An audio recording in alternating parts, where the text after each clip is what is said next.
الرجيم بسم الله الرحمن الرحيم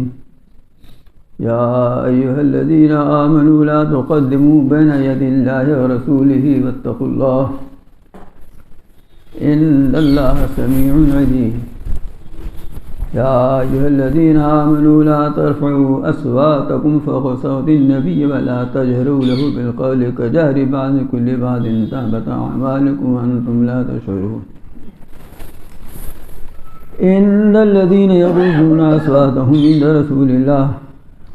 أولئك الذين امتحن الله قلوبهم للتقوى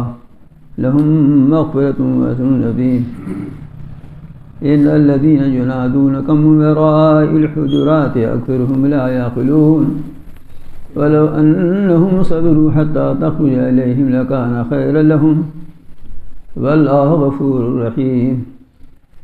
يا أيها الذين آمنوا إن جاءكم فاسق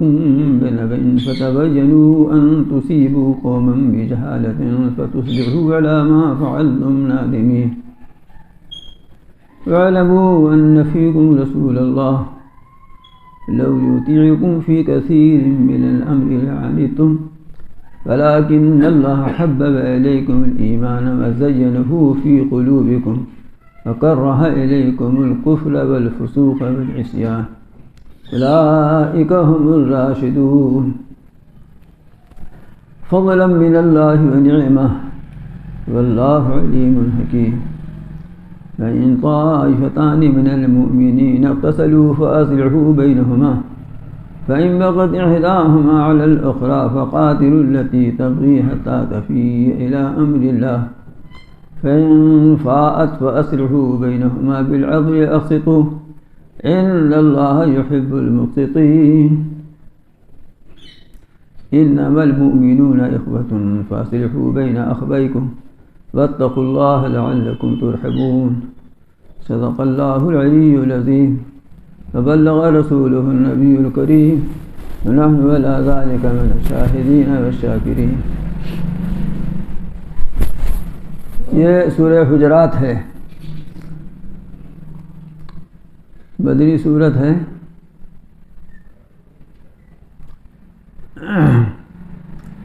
اس میں حجرات کا لفظ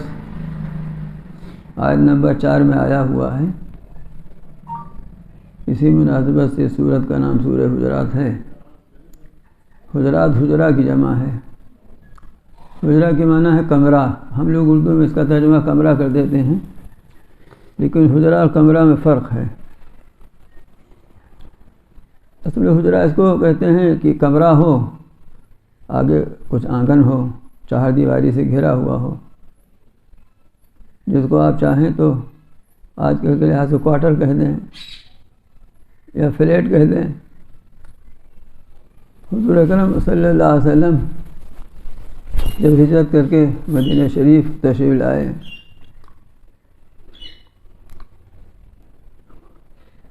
تو مدینہ شریف میں آپ کی 9 بیویاں تھیں، ازواج مطہرات. ہر ایک کے لیے ایک ایک حجرہ تھا. یہ کل 9 حجرے تھے.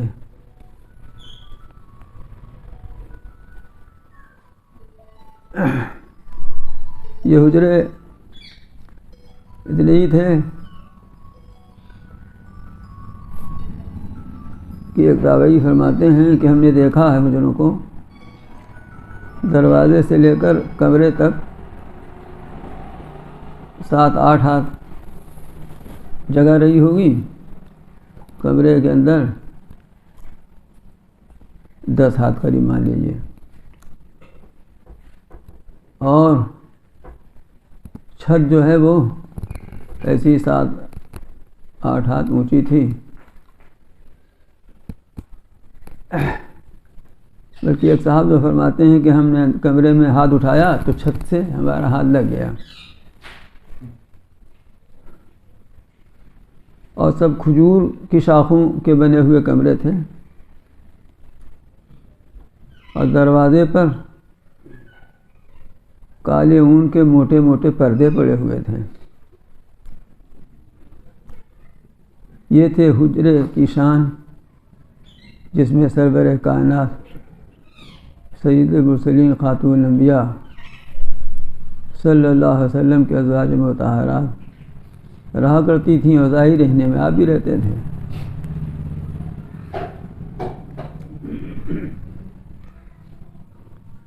اموی خلیفہ ولید بن عبد الملک کے زمانے میں یہ حجرے منہدم کر کے مسجد نبوی میں شامل کر لیے گئے۔ مورخین نے لکھا ہے کہ اس وقت سارے اہل مدینہ رو رہے تھے۔ سعید المسیب رحمۃ اللہ علیہ جو بڑے جلیل القدر تابعی ہیں، بلکہ سید التابعین کہلاتے ہیں، وہ فرماتے ہیں کہ بہتر یہ تھا کہ حجرے توڑے نہ گئے ہوتے، اپنے حال و باقی رکھے گئے ہوتے تو دنیا کے کونے کونے سے آنے والے دیکھتے کہ ہمارے رسول صلی اللہ علیہ وسلم کا رہن سہن کس سادگی کا تھا اور کیسا تھا۔ لیکن خیر جو ہونا تو ہو چکا، اور اب جو کچھ نشانات باقی رہ گئے تھے اس حکومت نے ختم کر دیے کہ وہ بھی نہیں رہ گئے۔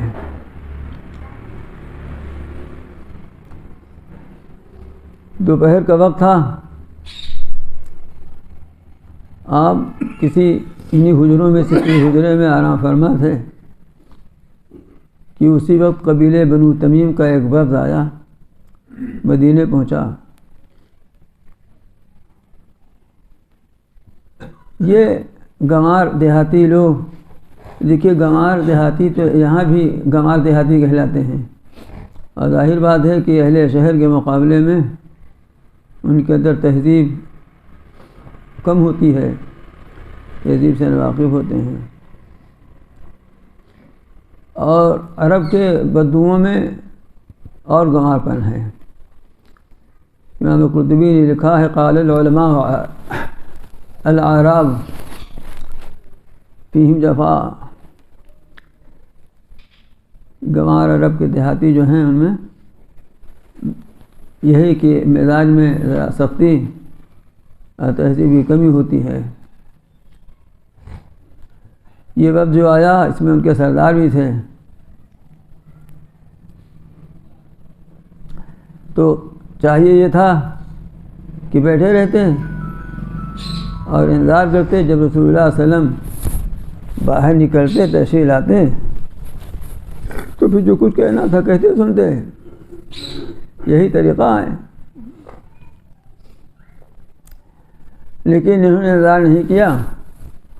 اور کمروں کے باہر سے چلانے لگے سب، اخرج لینا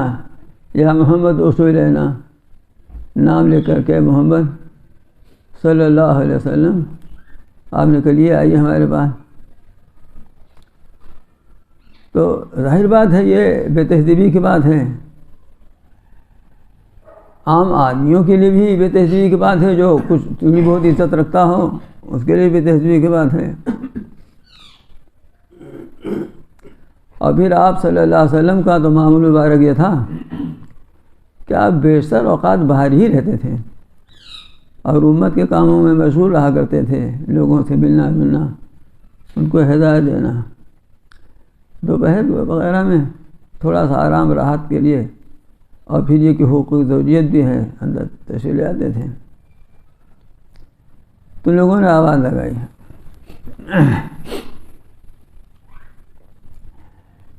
تو اسی موقع پر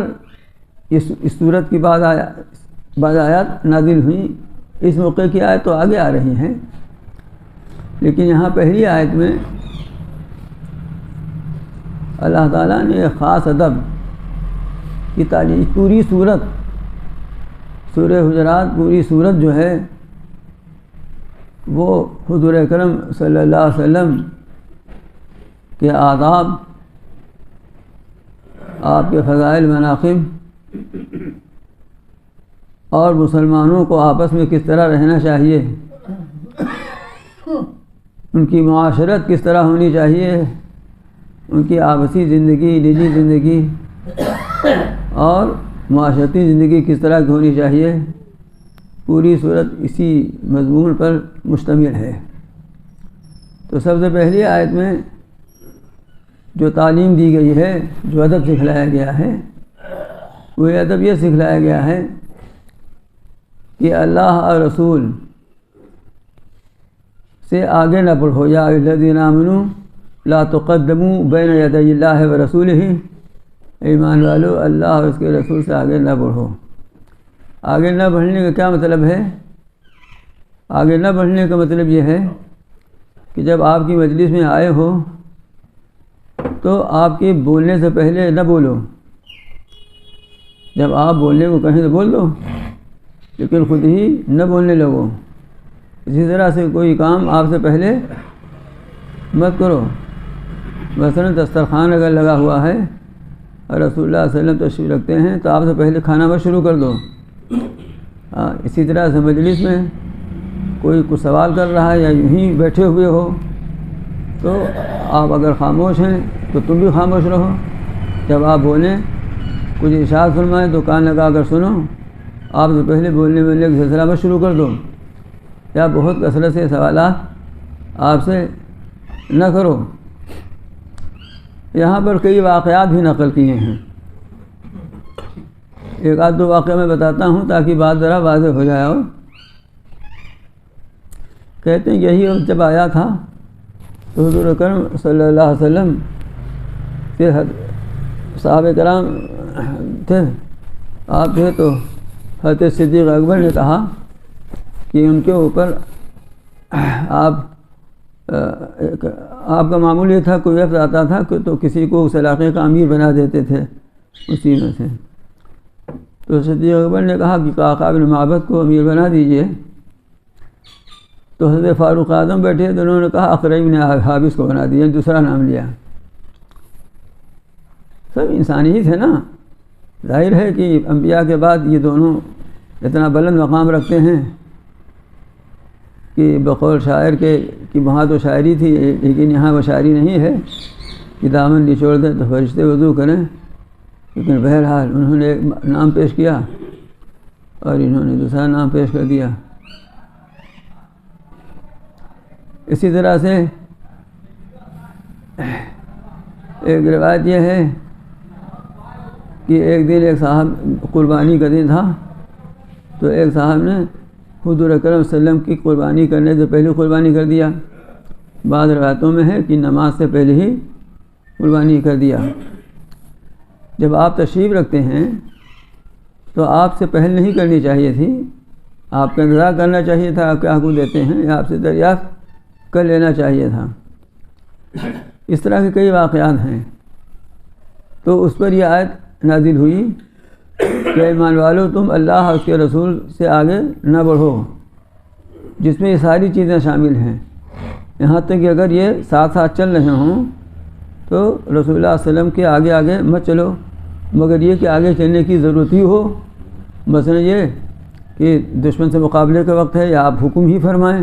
کہ کچھ لوگ آگے بھی رہیں کچھ لوگ پیچھے بھی رہیں، الگ بات ہے، لیکن یوں ہی آگے آگے مت چلو، آگے آگے کسی معاملے بھی نہ بڑھو۔ صاحب روح المعانی نے اور قرطبی نے بھی لکھا ہے کہ یہ جو آداب اس میں تعلیم کیے گئے ہیں کہ آگے آگے نہ بڑھو، بولنے میں، چلنے میں، پھرنے میں۔ اسی طرح سے آگے آیت آ رہی ہے کہ ان کے سامنے زور سے نہ بولو اور اس طرح باتیں مت کرو جیسے آپس میں برابری سے باتیں کیا کرتے ہو۔ تو یہ سب احکام رسول اللہ صلی اللہ علیہ وسلم کے لیے تھے، لیکن اب علماء اور مشائخ حق نائبین ہیں حضور اکرم صلی اللہ علیہ وسلم کے، ان کے بھی آداب یہی ہیں۔ اور اب جس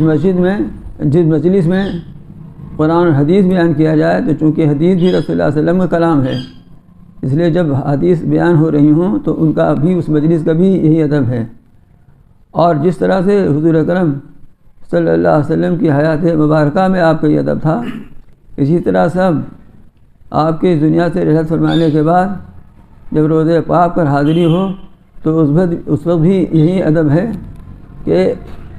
وہاں سلام بھی ہو تو بہت زور سے نہیں پیش کرنا چاہیے، ادب کے لہجے میں پیش کرنا چاہیے۔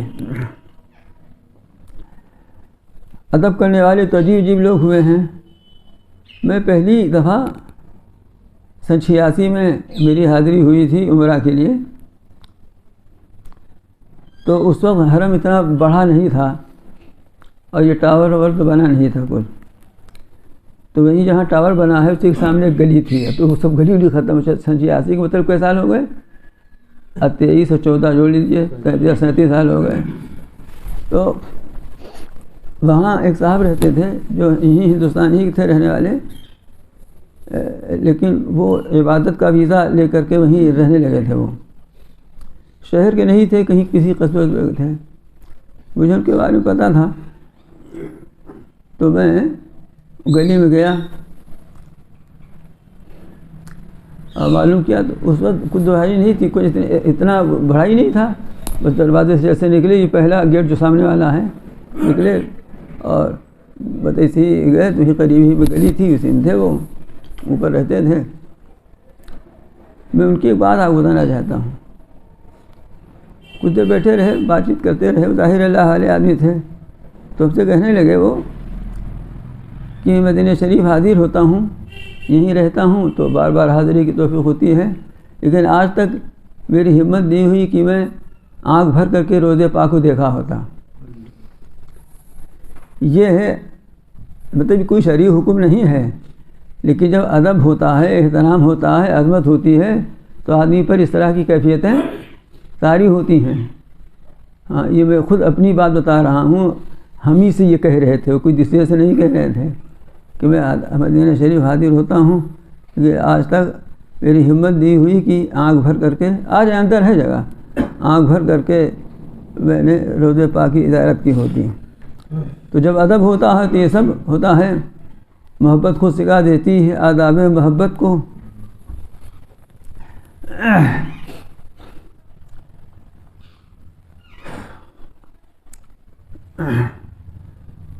تو جس طرح سے آپ کی حیات مبارکہ میں آپ کا ادب احترام تھا، اسی طرح سے اب آپ کی اس دنیا سے چلے جانے کے بعد بھی آپ کا یہی ادب اور یہی احترام ہے، اور جس مجلس میں آپ کی حدیثیں بیان کی جائیں ان کا بھی یہی ادب احترام ہے، علماء اور مشائخ کا، ان کی مجالس کا بھی یہی ادب احترام ہے۔ یہ سب باتیں صاحب روح المعانی علامہ محمود آلوسی، امام قرطبی وغیرہ لکھی ہیں۔ تو فرماتے ہیں ایمان والو، تم اللہ اس کے رسول سے آگے مت بڑھو، واتقوا اللہ، اللہ سے ڈرو۔ مطلب یہ ہے کہ یہ بات عظمت احترام کی یہ کیفیت اسی وقت پہنچے گی، اسی وقت حاصل ہوگی جب اللہ تعالیٰ کا تقویٰ دل میں ہوگا، اور جب خدا ترسی ہوگی تبھی آدمی یہ سب کر سکتا ہے۔ ان اللہ سمیع علیم، بے شک اللہ تعالیٰ سب کچھ سننے والا ہے اور سب کچھ جاننے والا ہے۔ یا الذین آمنوا لا ترفعوا اصواتکم فوق صوت النبی ولا تجہروا لہ بالقول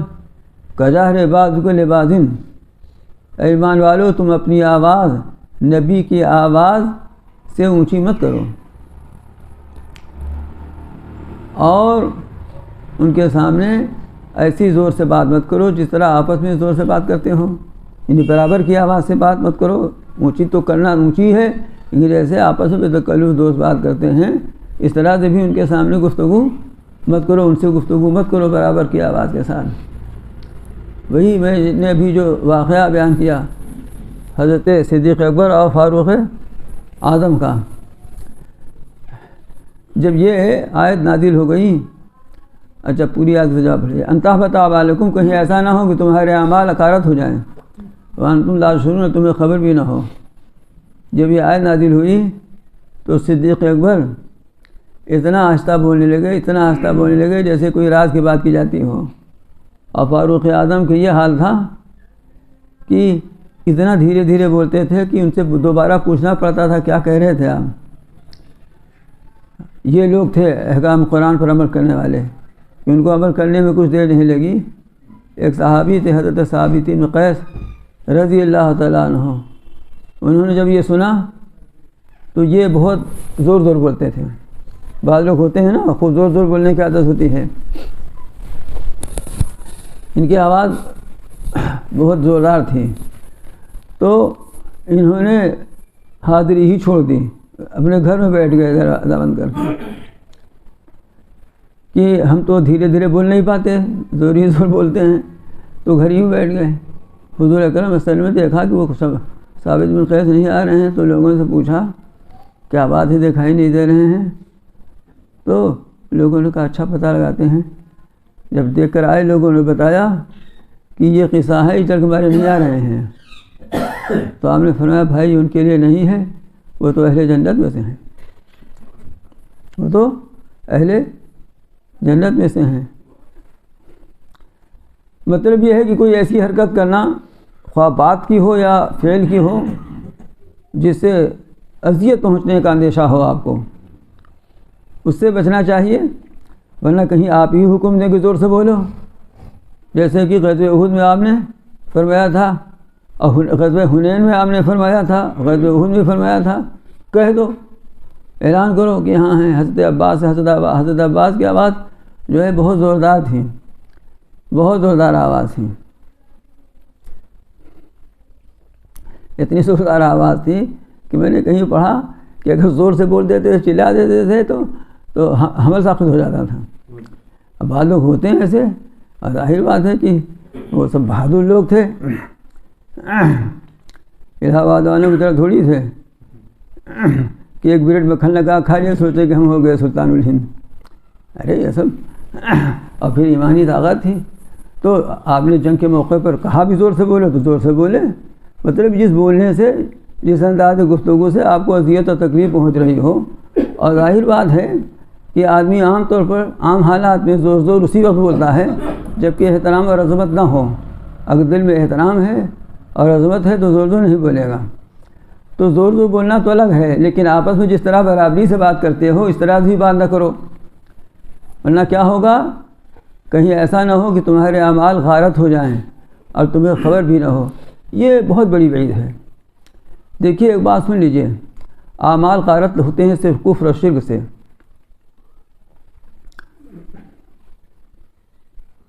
مومن خدا نخواستہ اگر مرتد ہو جائے، کفر اختیار کر لے، تو سارے اعمال غارت ہو گئے۔ اور یہ اس طرح سے بولنا کفر تو ہے نہیں، لیکن پھر بھی ارشاد ہو رہا ہے کہیں اعمال غارت نہ ہو جائیں۔ کیوں؟ اس پر علماء نے تفصیلی کلام کیا ہے، لیکن میں دو جملے میں آپ کو سمجھانا چاہتا ہوں سب کا خلاصہ۔ یہ اس لیے کہ یہ حرکت بے احترامی کی وجہ سے ہو رہی ہے، اگرچہ قصدن نہ ہو، اگرچہ جان بوجھ کر نہ ہو، لیکن آدمی اگر اسی کا عادی ہو گیا، یہی کرتا رہا، تو ہو سکتا ہے کہ یہ بے احترامی اس حد تک پہنچ جائے جو کفر کی حد کو چھوتی ہے، کفر کی سرحد سے لگتی ہے، اور تم یہی سمجھو کہ ہم مومن ہیں حالانکہ کافر ہو چکے۔ اس واسطے ہر قدم کو پھونک کر رکھنا ہے۔ آج کل کتنی بھی احتیاطیاں ہیں کہ واعظ ہو رہا ہے، بیان ہو رہا ہے، کوئی آدمی حدیث پڑھ کے سنا رہا کہیں تو بے توجہی ہے، قرآن کی آیتیں پڑھی جا رہی ہیں، بے توجہی ہے، وہیں بات بھی کر رہے ہیں زور زور سے، اور حد ہو گئی کہ ہم نے خود ایک دفعہ دیکھا مسجد نبی میں بڑا شور ہو رہا تھا، آخری دفعہ ابھی جب آنا ہوا حاضری ہوئی تو ایسا کبھی نہیں دیکھا تھا۔ تو وہاں تو ہم نے کہیں پڑھا تو نہیں، لیکن بعض بزرگوں سنا میں نے کہ جب ترکیوں کی حکومت تھی وہاں، اور اس وقت مسجد نبی میں کچھ کام لگا تھا، تو وہ سب ہتھوڑے میں وہ روئی وغیرہ باندھ کر کے تب ہتھوڑا مارتے تھے تاکہ آواز نہ نکلے، جس سے رسول اکرم صلی اللہ علیہ وسلم کو تکلیف ہوگی۔ تو جب ادب اور احترام اور عظمت دل میں ہو تو آدمی سب ڈھونڈ لیتا ہے، اس کو سکھانے کی ضرورت نہیں پڑتی۔ تو یہ بے عظمتی، یہ بے احترامی اتنی خطرناک چیز ہے کہ کفر تک پہنچا سکتی ہے، اور تم ہی سمجھو کہ ہم کافر نہیں ہوئے، حالانکہ کافر بھی ہو گئے اور سارے اعمال بھی غارت ہو گئے۔ اب سنیے آگے ارشاد ہوتا ہے، ان الذین یغضون اصواتهم عند رسول اللہ، بے شک جو لوگ رسول اللہ کے پاس اپنی آواز کو پست رکھتے ہیں، آہستہ آہستہ گفتگو کرتے ہیں، اولئک الذین امتحن اللہ قلوبهم للتقوی، یہ وہ لوگ ہیں کہ اللہ تعالیٰ نے جانچ لیا ہے ان کے دلوں کو تقوی کے لیے۔ اور اس کا دوسرا ترجمہ یہ بھی کہ اللہ تعالیٰ نے خالص کر لیا ہے ان کے دلوں کو تقویٰ کے لیے، یعنی ان کے دل میں تقویٰ ہے اور خالص تقویٰ ہے، خدا ترسی ہے، پرہیزگاری ہے، اس لیے رسول اللہ صلی اللہ علیہ وسلم کی بارگاہ میں ان کی آواز پست نکلتی ہے، اونچی نہیں ہوتی، کیونکہ تقویٰ کی وجہ سے اصل عظمت اور اصل احترام پیدا ہوتا ہے۔ بہت سے لوگوں کو اشکال ہوتا ہے جب علماء کے سامنے کوئی ادب سے گفتگو کرتا ہے، وہ ارے یا میں نے خود سنا ہے بعض لوگوں کی زبانی کی بزرگوں کے سامنے، وہ ارے صاحب بالکل اردو کے دھیرے سے، ارے بھائی تو کیا کریں، رکشا والے کی طرح بات کریں اس سے، ایک تو خود تم ادب کرتے نہیں بھی ادب ہو، اور یہ چاہتے ہو کہ دوسرے بھی ادب ہو جائیں، یہ چاہتے ہو کہ دوسرے بھی ادب ہو جائیں۔ اگر بھی دنیاوی کوئی بڑا افسر آ جائے تو اس کے سامنے کیسے بولیں گے، کیسے بولیں گے اس کے سامنے؟ کہنا صاحب دیکھے تو لوگ جس کیسے دھیرے دھیرے بات کیا رہا تھا، جج صاحب کے پاس گیا تو کیسے بات کر رہا تھا۔ ہاں تو یہ اہل دین ہیں، مشائخ حق ہیں، ان کا رتبہ آخرت میں اللہ کے نزدیک بہت بڑا ہے اور دنیا میں بھی بڑا ہے۔ اس دنیا ہی میں ان کے ساتھ گفتگو کرنے کے اور مجلس کے آداب تو اللہ تعالیٰ سکھلا رہے ہیں نا، تو دنیا میں بھی اللہ نے ان کا مرتبہ اونچا کیا ہے، اسی واسطے تو سکھلا رہے ہیں۔ اور یہ کہ ان کو اس طرح بلانا بھی نہ چاہیے جس طرح ہم لوگوں کو بلاتے ہیں، جیسے ان لوگوں نے صرف نام لے کر بلایا یا محمد کہہ کر کے بولا، اس طرح بلانا بھی نہ چاہیے، بلکہ احترام اور احترام کے لقب کے ساتھ، ایسے لقب کے ساتھ، اور لقب کا مطلب یہ ہے کہ کوئی ایسا تعظیمی نام، ہاں جیسے حضرت ہے، جناب ہے، جہاں جیسا موقع ہے، کہ علماء ہیں تو حضرت کہو، اب وکیل صاحب ہیں، ڈاکٹر صاحب ہیں تو اب تو جناب و ناب تو ہے، تو سر چل گیا ہے، تو سر پیر کے علاوہ کچھ ہے نہیں، باقی اتنے رہ گیا ہے۔ بہرحال جو جہاں کا تہذیب کا لفظ ہے وہ استعمال کریں، ہے نا۔ تو یہ اللہ تعالیٰ خود آداب سکھلا رہے ہیں اور فرماتے ہیں کہ جو لوگ اس طرح گفتگو کرتے ہیں رسول اللہ کے بعد کہ ان کی آوازیں پست ہیں، اللہ تعالیٰ نے ان کے دل کو تقویٰ کے لیے خالص کر لیا ہے، جانچ لیا ہے، اور پھر اس پر اللہ تعالیٰ کی طرف سے انعام یہ ہے کہ لہم مغفرۃ و اجر عظیم، ان کے لیے معافی ہے، بخشش ہے اور اجر عظیم ہے۔ انسان ہیں، بشر ہیں اور کوتاہیاں ہو جاتی ہیں، تو ان کوتاہیوں کی معافی ہے، بخشش ہے، اور اس کے علاوہ یہ کہ جو اس پر عمل کر رہے ہیں وہ اس کی وجہ سے ان کے لیے بڑا اجر اور بڑا ثواب بھی ہے۔ اب وہ آیت آتی ہے جس میں بنو تمیم کے وفد کا تذکرہ ہے، ان الذین ینادونکم من وراء الحجرات اکثرهم لا یعقلون، بے شک جو لوگ آپ کو حجروں کے پیچھے سے پکار کر بلاتے ہیں ان میں سے اکثر بے عقل ہیں، عقل نہیں رکھتے، گنوار ہیں نا، دیہاتی ہیں، ہاں کہ ان میں سردار بھی تھے، چودھری لوگ بھی تھے، لیکن گنوار تو گنوار۔ لیکن دیکھیے یہی گنوار جب مسلمان ہو گئے، اسلام لائے، اسلام تو لا چکے تھے پہلے، وہ مسلمانی ہو کر حاضر ہوئے تھے، جب کچھ صحبت حاصل ہو گئی تو کیسے بن گئے یہ؟ ارشاد ہوتا ہے وَلَوْ أَنَّهُمْ صَبَرُوا حَتَّىٰ تَخْرُجَ إِلَيْهِمْ لَكَانَ خَيْرًا لَهُمْ، اور اگر یہ لوگ صبر کرتے، یعنی ٹھہرے رہتے، رکے رہتے، آواز نہ دیتے یہاں تک کہ آپ خود ہی نکل کر ان کے پاس آتے، تو یہ ان کے لیے زیادہ بہتر ہوتا۔ واللہ غفور رحیم، اور اللہ معاف کرنے والا اور رحم کرنے والا ہے، لیکن ٹھیک ہے چونکہ انہوں نے ایسی حرکت کم عقلی سے کر لی ہے اور ان کو احساس بھی ہو گیا ہے اور اب اس سے بعد بھی آ گئے، اس لیے ان کو معاف کر دیا جاتا ہے، اور معافی نہیں کر دیا جاتا، مزید نوازش سے بھی ان کو سرفراز کیا جاتا ہے۔ سمجھے آپ؟ حضرت عبداللہ بن عباس رضی اللہ تعالیٰ عنہ حضور اکرم صلی اللہ علیہ وسلم کے چچا بھائی ہیں، ان کے ادب کا عالم یہ تھا کہ رسول اکرم صلی اللہ علیہ وسلم کے وصال کے بعد یہ چونکہ یہ کم عمر تھے، اس لیے جو زیادہ عمر کے صحابہ کرام تھے ان کے پاس جایا کرتے تھے حدیثیں معلوم کرنے کے لیے، تو یہ جاتے تھے تو دروازے پر بیٹھے رہتے تھے، صحیح کھٹکھٹاتے نہیں تھے، جب وہ نکلتے تھے تب ان سے پوچھتے تھے، اور چاہے وہ گرمی کی دوپہر ہو وہیں بیٹھے ہوئے ہیں ان کے انتظار میں۔ ایک دفعہ انہوں نے فرمایا بھی کہ آپ حضور اکرم صلی اللہ علیہ وسلم کے چچازاد ہیں، آپ نے کیوں نہیں بلا لیا؟ تو وہ کہتے تھے کہ آپ اللہ کے نبی کے وارث ہیں، اللہ نے نبی کے بارے میں یہ بتایا ہے، یہ ادب، اس لیے ہم آپ کا یہ احترام کرتے ہیں، ہم آپ کو آپ نکلیں گے تو ہم آپ سے حدیث سن لیں گے۔ پچھلے علماء اور سلف کا یہی طریقہ تھا کہ وہ آواز دے کر بلایا نہیں کرتے تھے۔ صاحب روح المعانی نے جو ابھی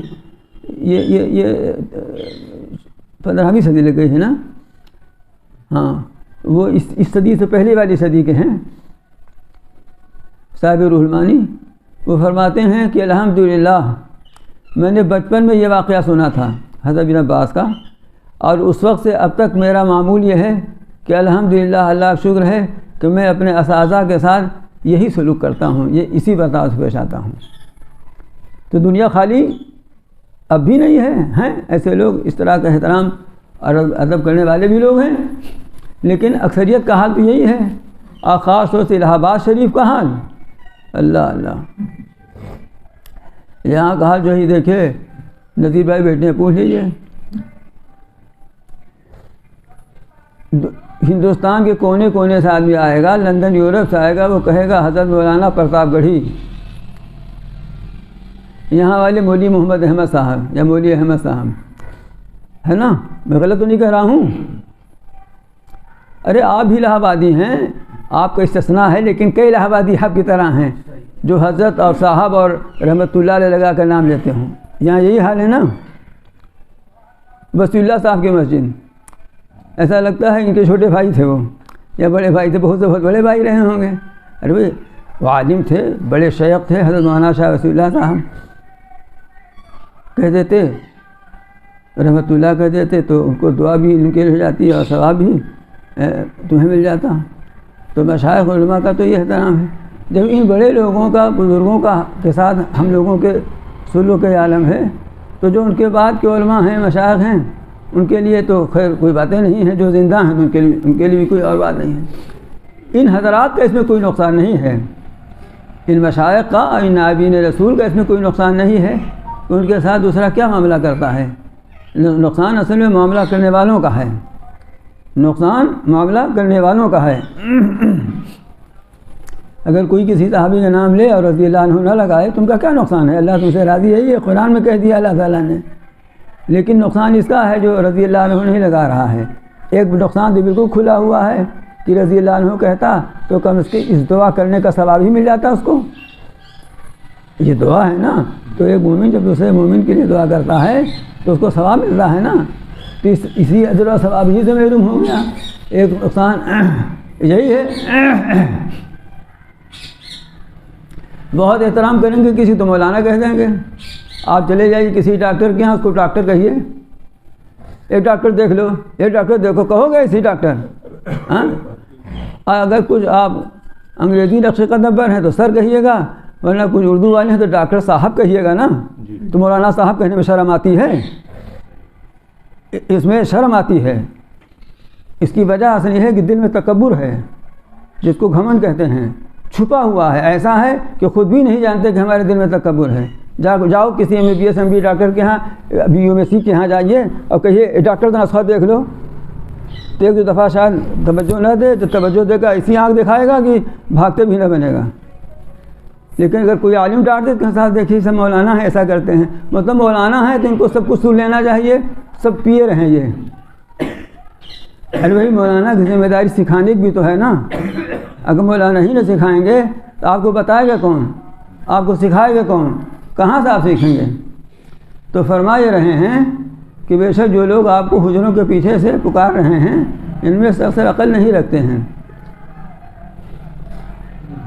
اصل میں ایک لفظ تو علماء گفتگو کرتے ہیں، اکثر پر بھی گفتگو ہے، لیکن میں اتنی باریکی میں اتنی تفصیل میں نہیں جانا چاہتا ہوں۔ اب جو کچھ سن لیجیے غنیمت سمجھیے اس کو، ہمیں بھی غنیمت سمجھتا ہوں کہ جو کچھ ہو جائے۔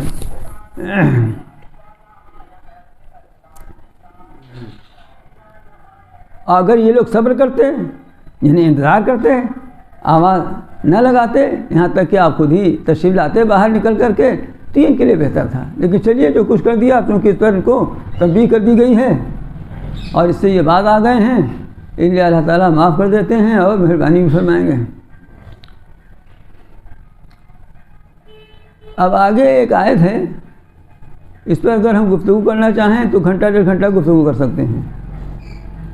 لیکن میں اتنی گفتگو نہ کروں گا، اور جس گفتگو کی بنیاد پر گھنٹہ ڈیڑھ گھنٹہ گفتگو ہو سکتی ہے اس کی طرف ہلکا سا اشارہ کر دوں گا، اتنا جو کافی ہو جائے عقیدے کی حفاظت کے لیے،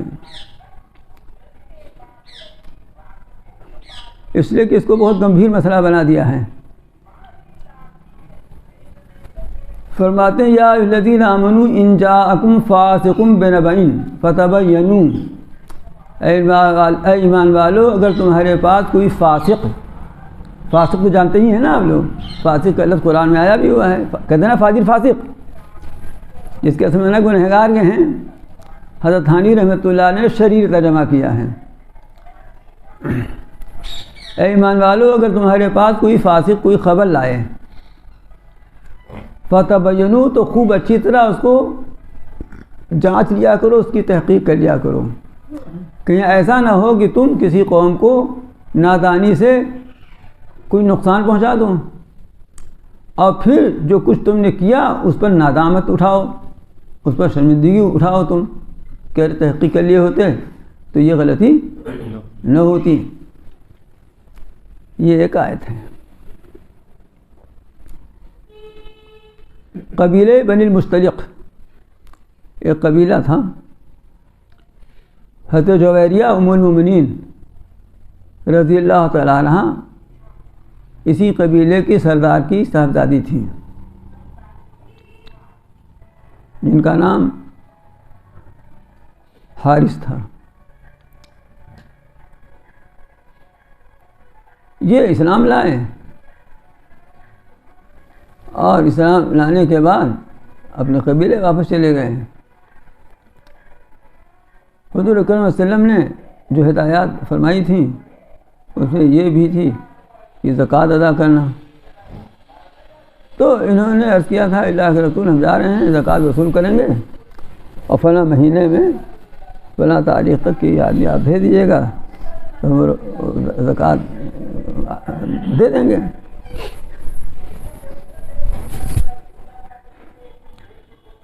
جب وہ وقت آیا تو رسول اللہ صلی اللہ علیہ وسلم نے حضرت ولید بن عقبہ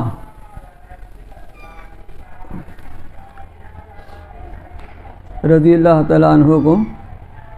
بھیجا کہ جائیے زکوٰۃ وصول لائیے۔ اب ایک بات اور ذہن میں رکھ لیجئے، نوٹ کر لیجئے کہ یہ ولید بن عقبہ حضرت عثمان رضی اللہ تعالیٰ عنہ کے ماں شریک بھائی تھے، ان دونوں کی ماں ایک، باپ دو، ولید کے باپ عقبہ تھے، ان کے باپ عفان تھے۔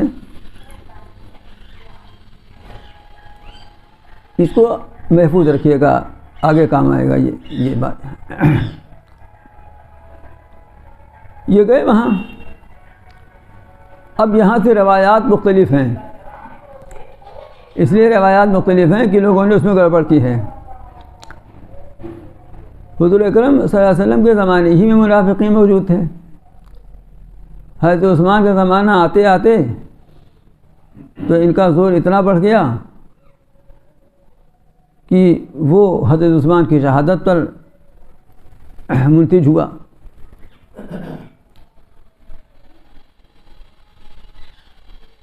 یہ وہاں گئے تو واقعہ سے ہی یہ معلوم ہوتا ہے کہ انہوں نے جب دیکھا کہ رسول اللہ صلی اللہ علیہ وسلم کا بھیجا ہوا یہ قافلہ آ رہا ہے تو وہ لوگ استقبال کے لیے نکلے، ایک جمعیت کے ساتھ استقبال کے لیے نکلے۔ اور ادھر معاملہ یہ تھا کہ حضرت ولید بن عقبہ کی اس قبیلے کے ساتھ زمانے جاہلیت میں کوئی لڑائی ہو گئی تھی، کچھ کشمکش تھی۔ انہوں نے ان کو دیکھا کہ اکٹھی بھیڑ آ رہی ہے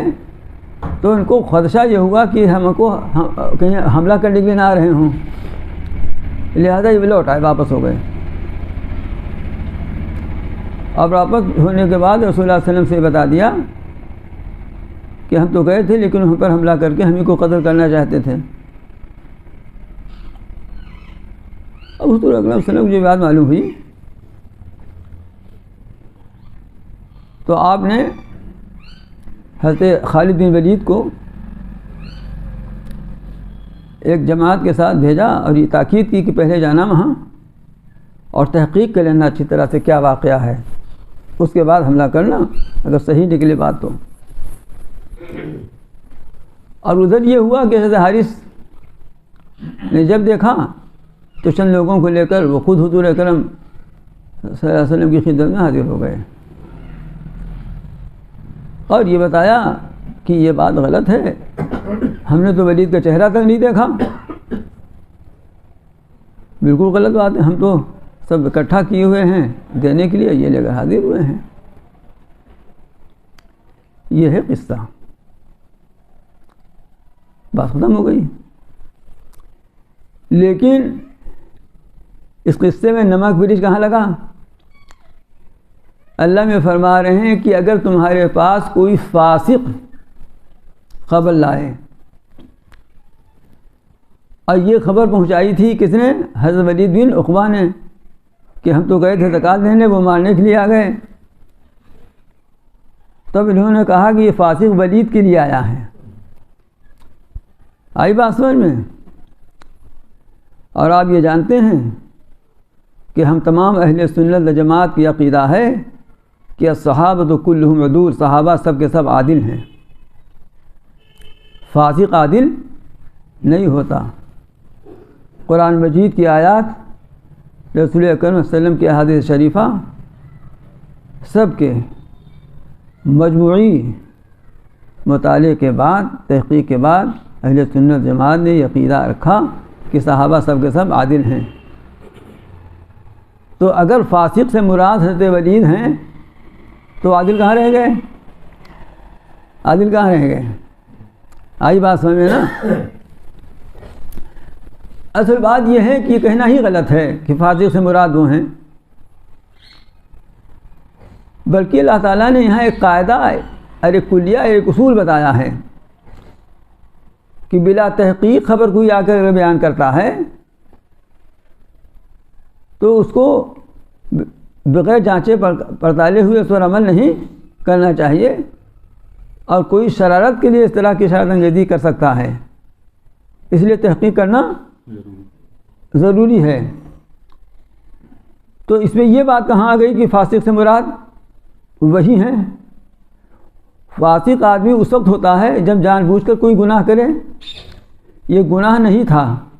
اس لیے کہ انہوں نے یہ سمجھا حالات کے پیش نظر، جو ان کے ذہن میں ایک بات بیٹھی ہوئی تھی کہ جاہلیت کے زمانے میں ہماری ایسی کچھ بات ہو گئی تھی، تو عرب کے اس ماحول کے لحاظ سے انہوں نے سمجھا کہ ہم پر حملہ کرنے آ رہے ہیں. تو انہوں نے جو کچھ سمجھا تھا اس کو آ کر بتا دیا. اس میں جھوٹ سی کون سی بات ہے؟ اور اس میں فسق و فجور کی کوئی بات نہیں ہے. جیسے ابھی اب کوہرا بھی پڑ رہا ہے، اجالا سا بھی نہیں ہے، آپ دیکھیں کہ ہاں دیکھو فلاں نے کہاں آ تو رہے ہیں. آپ نے اس لیے کہہ دیا کہ آپ نے ان کو ہمیشہ دیکھا کہ ایسے ہی کوٹ اور ایسے ہی رومال باندھے رہتے ہیں، حالانکہ وہ کوٹ اور رومال دوسرا بھی پہن سکتا ہے، دوسرے بھی ویسی ہو سکتا ہے، لیکن ادھر نہیں ذہن گیا آپ کا، آپ نہیں دیکھے ہاں آ تو رہے ہیں. بات سمجھ میں آئی؟ تو جھوٹ تو نہیں ہوا، اندازے کی غلطی ہے یہ. اچھا، لطف کی بات ایک اور ہے کہ ایک چیز یہاں پر اور ہے، لیکن پتہ نہیں اس کو کیوں نہیں لکھا مورخین نے اکثر، لیکن حافظ ابن کثیر نے لکھا ہے کہ اس موقع پر جو حضرت ولید بن عقبہ واپس ہوئے اور آ کر یہ بات کہی، تو شیطان حضرت ام سلمہ رضی اللہ عنہا جو ام المؤمنین ہیں، ان سے یہ روایت حافظ ابن کثیر نے نقل کی ہے کہ شیطان انسان کی شکل میں آیا اور اس نے کہا کہ یہ لوگ تم پر حملہ کرنے کے لیے آ رہے ہیں. تو انہوں نے جا کے یہ بات بتا دی. یہ روایت ام سلمہ سے ہے.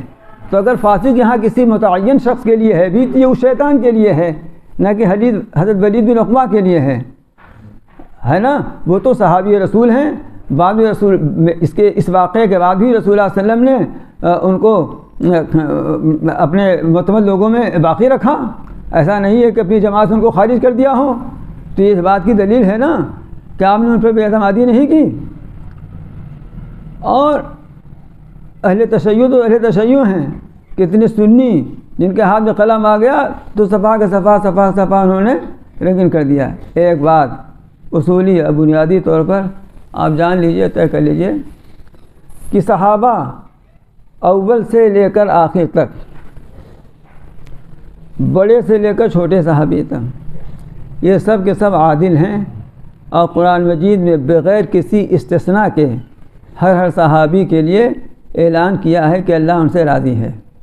آئی بات سمجھیں؟ یہ الگ بات ہے کہ اس میں درجہ بندی ہے، عشر مبشرہ خلفائے راشدین کا مقام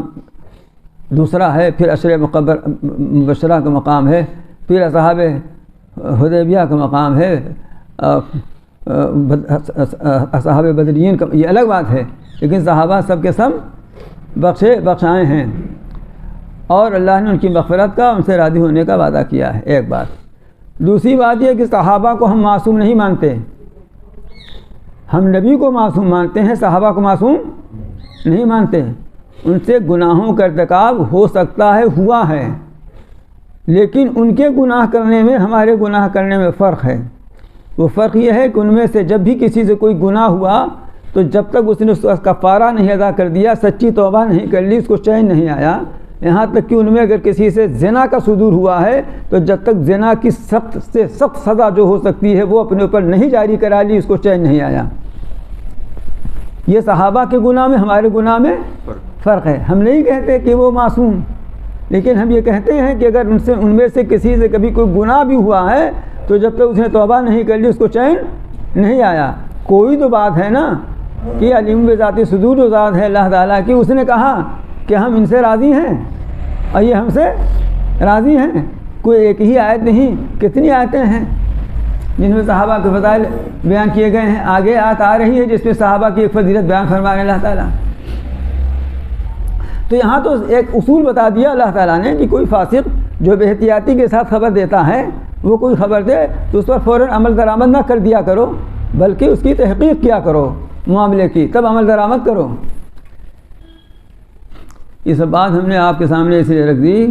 کہ بعض سنی قلم کار نے بھی اپنی قلم کاری دکھائی ہے۔ اچھا، اب اتفاق سے چونکہ حضرت عثمان کو بھی معذلہ ایسا مدعون کرتے ہیں، حالانکہ سب سے بڑے شہید مظلوم وہی ہیں اور ان کے یہ ہیں ماشریک بھائی، اور انہوں نے حضرت عثمان نے ان کو عہدے بھی عطا فرمائے تھے، اس لیے اور وہ نمک مرچ لگاتے ہیں اس کے اندر۔ بس اس بات کو یاد رکھیے، دو باتیں۔ ایک بات یہ کہ صحابہ معصوم نہیں ہیں،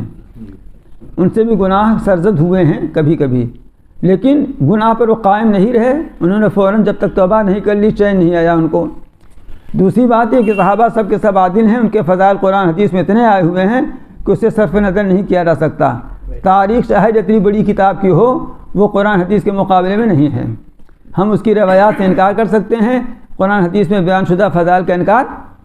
نہیں کر سکتے۔ بس یہ دو بات اگر آپ گرہ دے لیں گے تو انشاءاللہ آپ کو کوئی بہکا نہیں سکتا۔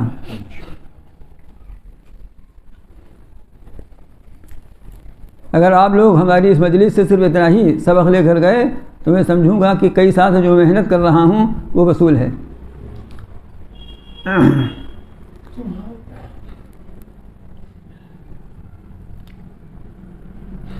وَاعْلَمُوا أَنَّ فِيكُمْ رَسُولَ اللَّهِ لَوْ يُعْطِيكُمْ فِي كَثِيرٍ مِّنَ الْأَمْرِ لَعَنِتُّمْ، اور یہ جان لو کہ تمہارے درمیان اللہ کے رسول موجود ہیں، اگر وہ تمہارا بہت سی چیزوں میں کہنا ماننے لگیں تو تم بہت مشقت و نقصان میں پڑ جاؤ گے۔ اس لیے کہ اسی موقع پر جب ولید بن عقبہ نے آ کے بتایا کہ وہ تو حملہ کرنے نکل رہے تھے، تو جو پرجوش صحابہ تھے کہنے کہ چلو ابھی چلتے ہیں، ہے نا، کہتے ہیں چلو دیکھتے ہیں ان کی سیکھتے سی ابھی دیکھتے ہیں، وہ کرنے لگے۔ وہ اس پر فرمایا جا رہا ہے کہ جب رسول موجود ہیں تمہارے اندر تو تمہیں جلد بازی کیوں پڑی ہوئی ہے؟ اگر تمہارے کہنے پر وہ چلنے لگے تو تم پریشانی میں پڑ جاؤ گے۔ وَلَٰكِنَّ اللَّهَ حَبَّبَ إِلَيْكُمُ الْإِيمَانَ وَزَيَّنَهُ فِي قُلُوبِكُمْ وَكَرَّهَ إِلَيْكُمُ الْكُفْرَ وَالْفُسُوقَ وَالْعِصْيَانَ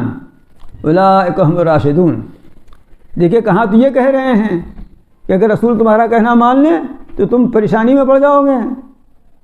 تیسرے ایک طرف یہ لگ رہا ہے کہ منوانا چاہتے ہیں کوئی بات، جیسے منفی پہلو نکل رہا ہے، لیکن اس کے بعد ہی صحابہ کی کیسی تعریف فرما رہے ہیں، فرما لیکن اللہ نے تمہارے اندر ایمان کی محبت ڈال دی ہے۔ واہ، صحابہ کو خطاب ہے، لیکن اللہ تعالیٰ نے تمہارے اندر ایمان کی محبت ڈال دی ہے، ایمان کو تمہارے لیے محبوب بنا دیا ہے، اور تمہارے دلوں میں اس کو سجا دیا ہے، مزین کر دیا ہے ایمان کو۔ یہی نہیں کہ ایمان کو محبوب بنا دیا، صرف اتنا ہی نہیں کیا، بلکہ جو ایمان کے خلاف چیز تھی اس سے نفرت بھی پیدا کر دی۔ وہ کیا کہ وَكَرَّهَ إِلَيْكُمُ الْكُفْرَ وَالْفُسُوقَ وَالْعِصْيَانَ، اور کفر اور فسوق اور نافرمانی سے تمہارے اندر نفرت پیدا کر دی۔ صحابہ کے بارے میں تو اللہ تعالیٰ یہ فرما رہے ہیں کہ اللہ نے ایمان کو تمہاری نظر میں محبوب کر دیا ہے، اور کفر اور فسق یعنی گناہ کبیرہ، اور عصیان نافرمانی یعنی گناہ صغیرہ، اس کی نفرت اللہ نے تمہارے دل میں ڈال دی۔ یہی تو وجہ تھی نا کہ اگر بشری تقاضے سے کبھی کبھی ان سے کوئی گناہ صادر ہو گیا تو ان کو ایسا گھن آیا کہ جب تک اس کی سزا اپنے اوپر نافذ کرا کے پاک نہیں کر لیا اپنے کو، جیسے ابھی آپ کے کپڑے میں پخانہ لگ جائے تو اگر آپ کے اندر کچھ بھی شعور ہے تو جب تک اس کو دھونے چین نہیں آئے گا، جب تک دھو نہ لے چین نہیں آئے گا۔ اسی طرح سے صحابہ کا معاملہ تھا کہ اگر کبھی وسیع تقاضے سے کسی گناہ کا صدور ہو بھی گیا تو جب تک اس کو دھو نہیں لیا، اور جس گناہ کو جیسا دھونا تو اسی طرح دھو نہیں لیا، اس سے تم کو چین نہیں آیا، اس لیے کہ اس سے تم کو نفرت تھی، باوجود نفرت کے ہو ہی گیا۔ جیسے بخانہ پیشاب باوجود نفرت کے کپڑے میں لگ ہی جاتا ہے، چھینٹیں پڑھی جاتی ہیں، ایسے ہی چھینٹیں پڑھی گئیں، تو جب تک اس کو دھو نہیں لیا تو ایسی نفرت ہے کہ اس وقت ان کو چین نہیں آیا۔ ارشاد فرماتے ہیں اولئک هم الراشدون، یہ ہیں وہ لوگ جو صحیح سیدھے اور ہدایت پر قائم ہیں۔ اور آگے ایک جملہ اور ارشاد فرمایا ہے، یہ فضل من اللہ و نعمہ، یہ اللہ کی طرف سے فضل ہے اور انعام ہے کہ اللہ تعالیٰ نے اس طرح رشد و ہدایت پر تمہیں قائم فرما دیا ہے۔ ارے کہیں یہ نہ سمجھ لینا کہ ہم بڑے باکمال ہو گئے، ایسے صاحب رشد و ہدایت ہو گئے، اتنے نیک ہو گئے، نہیں، اللہ کا فضل انعام ہے کہ ایسے رشد و ہدایت پر قائم ہیں آپ۔ واللہ علیم حکیم، اللہ تعالیٰ خوب جانتے ہیں اور خوب بڑی حکمت والے ہیں، اس لیے اپنی حکمت کے تقاضے سے یہ سب اللہ تعالیٰ نے کر دیا۔ اب ایک آیت اور ہے، اس کو بھی تلاوت کر لیا تھا کہ جانے دیتے ہیں، اس لیے کہ اس میں بھی کچھ تفصیل ہی درکار ہے۔ اللہ تعالیٰ سے دعا کیجئے کہ اللہ تعالیٰ ہمیں ان تمام شرعی اور اسلامی آداب اور تہذیب کو اپنانے کی توفیق عطا فرمائیں، ہمارے دل میں اپنی محبت، اپنے رسول صلی اللہ علیہ وسلم کی محبت، عظمت، احترام، صحابہ کی عظمت، صحابہ کا احترام اور ان کی محبت جس طرح چاہیے اللہ تعالیٰ اس طرح پیدا فرما دیں، اور ہمارے دلوں کو بھی اللہ تعالیٰ تقویٰ کے لیے خالص فرما دیں۔ ربنا آتنا فی الدنیا حسنۃ وفی الآخرۃ حسنۃ وقنا عذاب النار، ربنا اننا آمنا فاغفر لنا ذنوبنا وقنا عذاب النار، اللهم انا نسألك العفو والعافية في الدنيا والآخرة، اللهم انا نسألك العفو والعافية في ديننا ودنيانا واهلنا مالنا، اللهم استر عوراتنا وآمن رواتنا، اللهم انا نجعلك في نحورهم ونعوذ بك من شرورهم، اللهم انا نجعلك في نحورهم ونعوذ بك من شرورهم، اللهم انا نجعلك في نحورهم ونعوذ بك من شرورهم، اللهم لا تسلط علينا من لا يرحمنا